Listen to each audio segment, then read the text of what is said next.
Cinta kadang datang seperti angin, tak terlihat, tapi bisa mengguncang seluruh jiwa. Ini adalah kisah tentang dua manusia yang tak pernah merencanakan pertemuan, tapi semesta mempertemukan mereka di bawah rindangan pohon, di antara diam dan tatap yang sederhana. Safa Azahra, seorang perempuan yang menjadikan iman sebagai rumahnya, dan Jonathan Arya Satya, seorang pria yang menjadikan cinta sebagai jalannya mencari makna. Keduanya tak serupa dalam keyakinan, tapi hati mereka bersinggungan dalam rasa yang tumbuh tanpa izin. Mereka jatuh cinta, bukan pada harta, rupa, atau ambisi, melainkan pada jiwa. Namun, cinta yang indah tak selalu bisa dibingkai dalam akhir yang bahagia.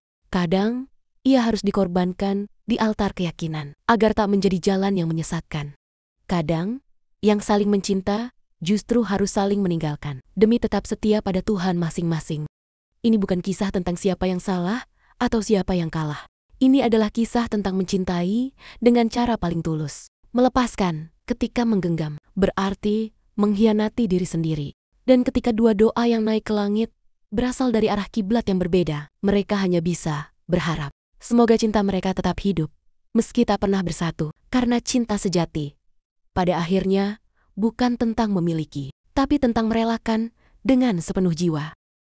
Langit sore menggantungkan awan abu di atas taman kecil, dekat kampus Universitas Gadjah Mada.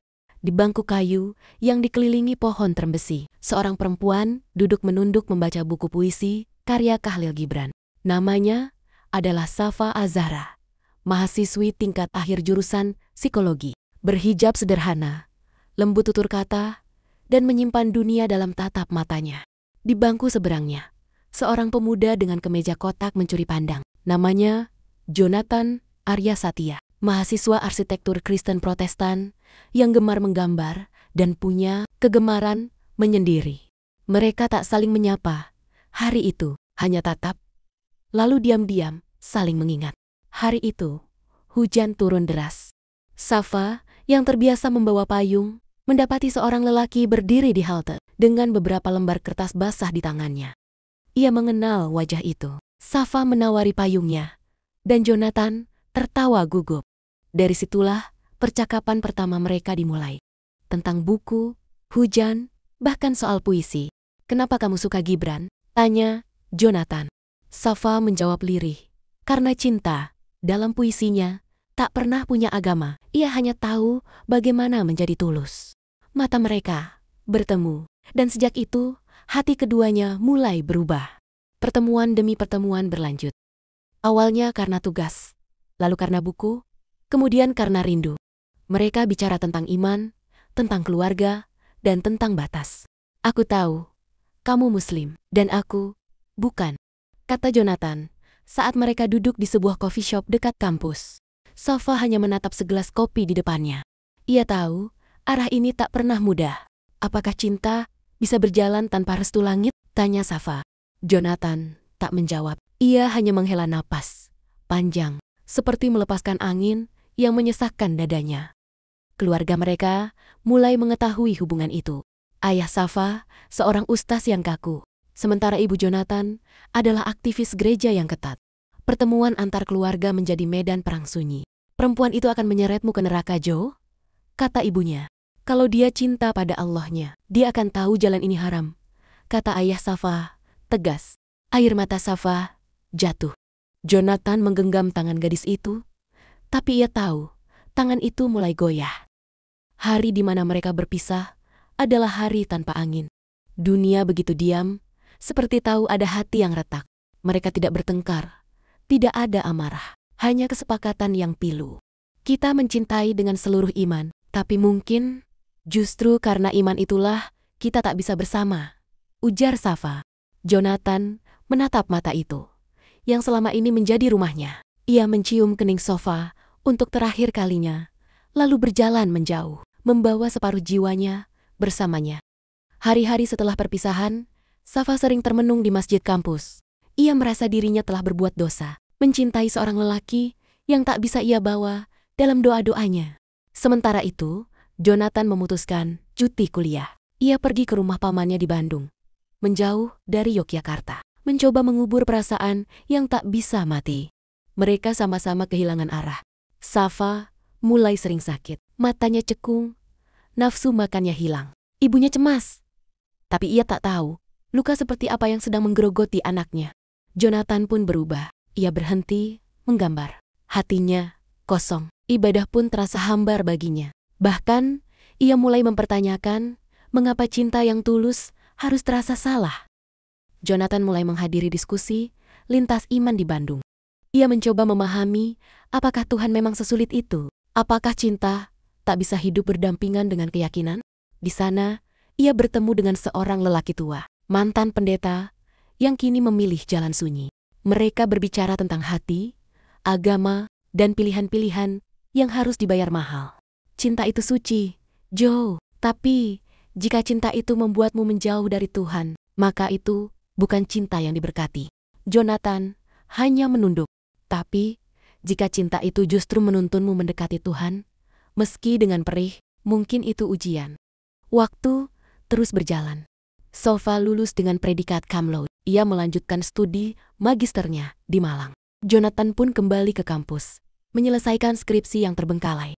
Namun kali ini, ia bukan Jonathan yang dulu. Ia lebih diam, lebih dalam, dan lebih religius dari sebelumnya. Suatu hari, di sebuah seminar lintas budaya dan agama, mereka bertemu kembali. Tak sengaja, Safa hadir sebagai pembicara, dan Jonathan sebagai peserta. Mata mereka bertemu, tapi tak ada pelukan. Tak ada tangisan, hanya senyuman yang menyimpan ribuan rindu. Setelah acara, Jonathan menyapa Safa. Mereka duduk di taman hotel tempat seminar itu berlangsung. Seperti dulu, pohon-pohon menjadi saksi. "Apa kabar?" tanya Jonathan pelan. Safa menjawab dengan senyum tipis. "Aku baik, kamu gimana?" "Aku masih belajar. Aku belum bisa berhenti mencintaimu, Fa, tapi aku tak ingin merusakmu lagi," ucap Jonathan. Safa menatap langit. "Aku juga belum bisa berhenti, tapi sekarang aku tahu. Cinta itu bukan soal memiliki. Kadang, ia hanya soal menjaga dari jauh." Jonathan sempat bertanya, "Apa kau pernah berharap aku masuk Islam demi kita?" Safa menunduk, lalu menjawab dengan suara pelan, "Pernah, tapi sekarang tidak lagi. Karena cinta yang sejati tak akan pernah memaksa. Ia hanya berharap, dengan iman, seseorang akan sampai ke tempat yang semestinya. Lalu, kalau suatu hari aku berubah keyakinan, apa kita bisa bersama?" Safa menatapnya lama. "Kalau kau berubah karena cinta padaku, bukan cinta pada Tuhanmu, maka itu akan hancur." Jonathan menangis hari itu, bukan karena sedih, tapi karena untuk pertama kalinya, ia merasa cinta sejatinya bukan tentang jalan yang sama, tapi arah yang sama, dan arah mereka belum tentu satu. Setelah pertemuan itu, mereka kembali berpisah, bukan karena marah, tapi karena saling sadar bahwa cinta mereka tak akan pernah cukup untuk menyatukan dua iman yang berbeda. Hari-hari berikutnya, Jonathan lebih sering menangis saat berdoa. Ia membaca kitab suci, lalu menatap langit dengan hati yang koyak. Ia bertanya, "Tuhan, jika ini bukan untukku, mengapa kau biarkan aku mencintainya sedalam ini?" Safa pun demikian. Di sepertiga malam terakhir, ia bersujud lebih lama, memohon kepada Allah agar hatinya kuat, agar Jonathan diberi kedamaian meski bukan bersamanya.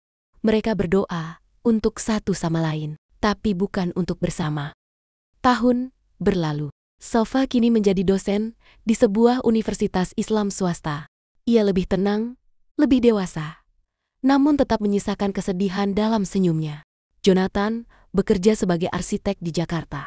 Karyanya dikenal luas karena ia selalu membangun ruang-ruang yang menyimpan rasa sunyi dan damai.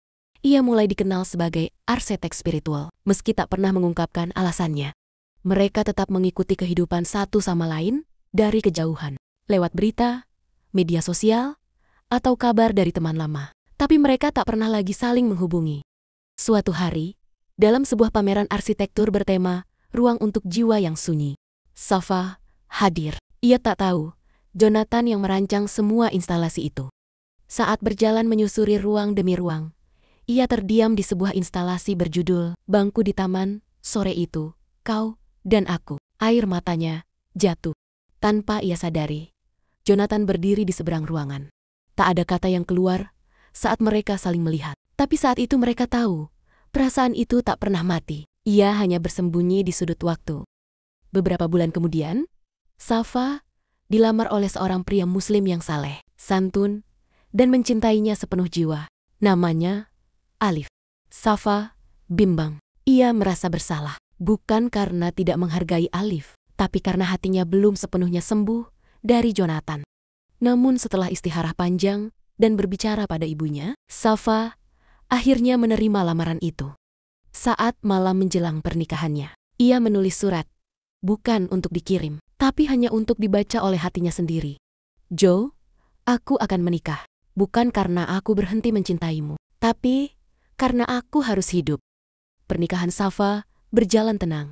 Alif mencintainya dengan sabar, menerima semua yang ada dalam dirinya, termasuk luka yang tak bisa Alif sembuhkan. Alif tahu tentang Jonathan. Safa tak menyembunyikannya. "Aku tak akan pernah bisa menggantikan dia, tapi aku bisa belajar mencintaimu, bahkan ketika ada bagian dari hatimu yang tak bisa kumiliki," kata Alif suatu malam. Safa menangis mendengar itu. Untuk pertama kalinya, ia merasa tidak bersalah karena bahagia. Di lain sisi, kini Jonathan menjadi salah satu arsitek paling dihormati di Asia. Tapi kehidupannya kosong. Ia pernah berpacaran lagi, tapi tak ada yang bisa menggantikan Safa. Ia sering memimpikan perempuan itu, bukan sebagai kekasih, tapi sebagai rumah yang tak bisa ia tempati. Di ulang tahunnya ke-35, Jonathan menulis di jurnalnya, "Ada cinta yang tak bisa mati, meski waktu memaksa. Tapi aku tak ingin mati bersamanya. Aku ingin hidup dan mengenangnya tanpa dendam." Jonathan mulai mencari. Ia mendekat pada agama Safa, bukan karena cinta lagi, tapi karena Tuhan. Ia belajar diam-diam, menghadiri kajian dari belakang, dan membaca Al-Quran terjemahan. Bukan untuk menjadi seperti Safa, tapi untuk mengerti mengapa Safa begitu kuat dalam mempertahankan imannya. Tahun berikutnya, Jonathan mengucap syahadat, tanpa sorak, tanpa pesta, hanya ia dan Tuhan. Dan ketika ditanya, mengapa baru sekarang? Ia menjawab, "Karena baru sekarang, aku benar-benar mencintai Tuhan, bukan karena ingin memiliki seseorang." Safa mengetahui kabar itu dari seorang teman. Ia terdiam. Hatinya campur aduk antara bahagia, sedih, dan hampa. Suaminya, Alif, melihat istrinya menangis, diam-diam, tapi ia tak cemburu. "Jika dia datang lagi, kamu akan pergi?" tanya Alif. Safa menggenggam tangan suaminya. "Tidak, karena saat dia mencintaiku dulu, dia melepaskan. Sekarang saat dia mencintai Tuhan, aku tahu dia tak akan datang untuk mengambilku dari apa yang sudah Tuhan beri padaku." Tahun demi tahun berlalu. Jonathan kini tinggal di sebuah rumah sederhana di lereng pegunungan Salatiga. Ia menjadi pembicara spiritual, bukan ulama, bukan ustadz, hanya seseorang yang pernah jatuh cinta dan tersesat sebelum akhirnya menemukan Tuhan. Selesai acara, Jonathan keluar dari masjid. Ia berdiri di bawah pohon jambu air, memandangi langit senja. Safa menghampirinya, membawa anak bungsunya yang sedang tertidur dalam gendongan. Mereka saling tatap. Hening, angin berbisik. "Kau terlihat damai sekarang," kata Safa. Jonathan tersenyum. "Kau juga. Terima kasih sudah pernah mencintaiku dengan begitu dalam." Jonathan menatap matanya. "Dan terima kasih sudah pernah mengajarkan aku pada Tuhan." Mereka tak saling menyentuh, tak saling peluk. Hanya berdiri dalam hening sebelum akhirnya Safa pergi lebih dulu, tanpa menoleh. Beberapa tahun kemudian, Jonathan jatuh sakit. Penyakit yang ternyata menggerogoti paru-parunya selama bertahun-tahun. Akhirnya, membawa tubuhnya melemah. Ia dirawat di sebuah pesantren sunyi yang dulu pernah ia bantu bangun. Tak banyak yang tahu tentang kondisi itu, termasuk Safa. Di malam terakhirnya, Jonathan menulis di jurnalnya, "Jika nanti aku kembali ke tanah, tolong kuburkan aku di bawah pohon, supaya jika angin datang, ia bisa membawa rinduku padamu." Pagi harinya, ia meninggal dalam sujudnya. Tenang, tak ada yang tahu apa doa terakhirnya. Beberapa minggu setelah kematian Jonathan, sebuah surat datang ke rumah Safa, dikirim oleh pemilik pesantren tempat Jonathan menghabiskan hari-hari terakhirnya. Surat itu ditulis dengan tangan, penuh goresan tinta yang tak rata. "Safa, Jika surat ini sampai padamu, maka aku sudah tiada. Aku tak ingin dikenang sebagai cinta lamamu, tapi sebagai seseorang yang mencintaimu sampai akhir hayatku. Dengan cara yang benar, mendoakanmu dari jauh. Aku tak pernah menyesal mencintaimu, karena cinta itu yang membawaku pada jalan terang. Jika nanti kau berdiri di tepi pusaraku, jangan menangis. Bacakan aku doa. Dan kalau kau lihat pohon di atas tanah itu, yakinlah aku masih di situ. Dalam bentuk yang tak bisa kau peluk, tapi selalu bisa kau rasakan. Jonathan. Safa tak sanggup membaca ulang. Ia menangis semalaman. Beberapa bulan setelahnya, Safa datang ke makam Jonathan. Sendirian. Ia membawa satu bunga melati dan sebuah buku Gibran yang dulu sering mereka baca bersama. Ia duduk di bawah pohon jambu air yang tumbuh di tepi makam itu. Dengan suara yang nyaris tak terdengar, ia berbisik. Aku di sini, Joe. Kita tak pernah bersama dalam hidup. Tapi aku yakin, Tuhan tahu cinta kita bukan cinta yang salah. Ia hanya tidak dimaksudkan untuk tinggal. Ia hanya dimaksudkan untuk mengantarkan. Ia menutup mata. Lama, angin berhembus pelan, menerpa jilbabnya yang tipis. Dan saat ia membuka mata, sehelai daun jatuh tepat di pangkuannya. Ia tersenyum, bukan karena bahagia, tapi karena akhirnya bisa melepaskan dengan ikhlas. Hari-hari kembali berjalan seperti biasa. Safa kembali mengajar anak-anak mengaji di musyola dekat rumahnya. Sesekali, ia masih teringat pada Jonathan. Namun kali ini, tanpa sesak, tanpa luka, hanya doa yang mengalir setiap kali sujud. Suaminya, Alif, tidak pernah tahu seberapa dalam kisah masa lalu Safa bersama Jonathan. Yang ia tahu, istrinya adalah wanita salehah yang selalu mendoakan kebahagiaan keluarga mereka. Namun, di dalam hati kecilnya, Safa tahu, cinta yang pernah tumbuh itu kini sudah berubah wujud. Ia tak lagi merindukan Jonathan sebagai seorang pria, melainkan sebagai jiwa yang sudah kembali pada Sang Pencipta. Di malam-malam hening, ketika anak-anak sudah tertidur, Safa sering membuka kembali surat Jonathan. Surat yang kini sudah penuh bekas air mata. Ia tidak membacanya keras-keras, cukup membiarkan kata-kata itu bergetar di dalam hatinya. Joe, aku membacakan doa, seperti yang kau minta, bisiknya suatu malam. Dan setiap kali itu dilakukan, ada ketenangan yang sulit ia jelaskan, seolah Jonathan mendengarnya dari alam lain. Anak-anak Safa tumbuh penuh kasih. Mereka sering bertanya ibu, kenapa setiap selesai syalat ibu selalu tersenyum sambil menangis. Safa hanya menjawab, karena ada seseorang yang sudah bersama Allah, tapi dulu pernah mengajarkan ibu arti cinta dan ketulusan. Ia tidak menyebut nama, tidak perlu, karena cinta yang tulus tak selalu harus diceritakan, cukup diwariskan dalam bentuk kelembutan. Kelak, anak-anaknya mengenang Safa sebagai ibu yang penuh kasih, lembut, dan pemaaf. Mereka tidak pernah tahu bahwa di balik senyum itu ada luka lama yang perlahan sembuh karena doa. Suatu malam, bertahun-tahun setelah Jonathan tiada, Safa bermimpi. Ia berada di halaman masjid tua, di bawah pohon jambu air yang sama. Senja turun perlahan, dan di sana dalam cahaya samar, ia melihat Jonathan berdiri.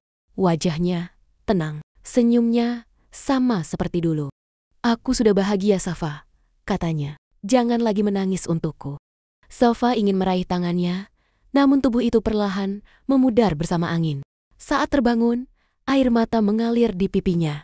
Tapi kali ini bukan tangisan kehilangan. Itu adalah tangisan lega. Seakan beban yang tersisa akhirnya diangkat seluruhnya. Waktu terus berjalan.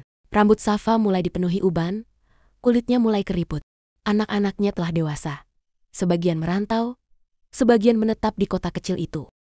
Di usia senja, Safa lebih sering duduk di beranda rumah, menatap gunung di kejauhan. Ia tahu, hidupnya perlahan menuju ujung. Dalam diam, ia tersenyum. Karena ia sadar, cinta yang dulu pernah melukai, akhirnya menjadi jembatan yang menuntunnya semakin dekat dengan Tuhan. Ia tak pernah menyesali pertemuan dengan Jonathan. Ia tahu, Tuhan menitipkan rasa itu bukan untuk dimiliki, tapi untuk dipelajari. Dan pelajaran itu telah menjadikannya wanita yang kuat, sabar, dan penuh kasih. Di suatu pagi yang sunyi, Safa dipanggil Tuhan dalam keadaan yang sama dengan Jonathan. Dalam sujud, kabar itu membuat keluarganya menangis. tapi juga merasa tenang. Karena Safa wafat dengan husnul khotimah. Beberapa hari setelah pemakamannya, angin berhembus kencang melewati pepohonan. Di makam Jonathan, sehelai daun jambu air kembali jatuh, tepat di atas pusara. Tak ada yang tahu artinya. Tapi, mungkin, di alam yang berbeda, dua jiwa yang pernah saling mencinta itu akhirnya bertemu tanpa batas, tanpa rahasia, tanpa lagi harus melepaskan. Karena di sisi Tuhan, cinta tidak pernah salah. Ia hanya menunggu waktu yang tepat untuk menjadi abadi. Di antara bumi dan langit, ada cinta yang tidak berakhir dengan genggaman tangan, tidak pula dengan pelukan perpisahan. Ada cinta yang tumbuh, kemudian dilepaskan, hanya agar ia kembali pada pemilik segala rasa.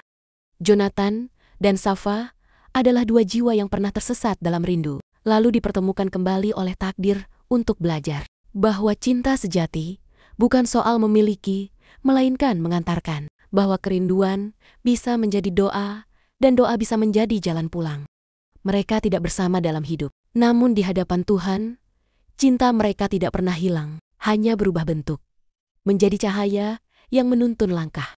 Dan ketika bumi menutup tubuh mereka, langit yang tahu segalanya tersenyum.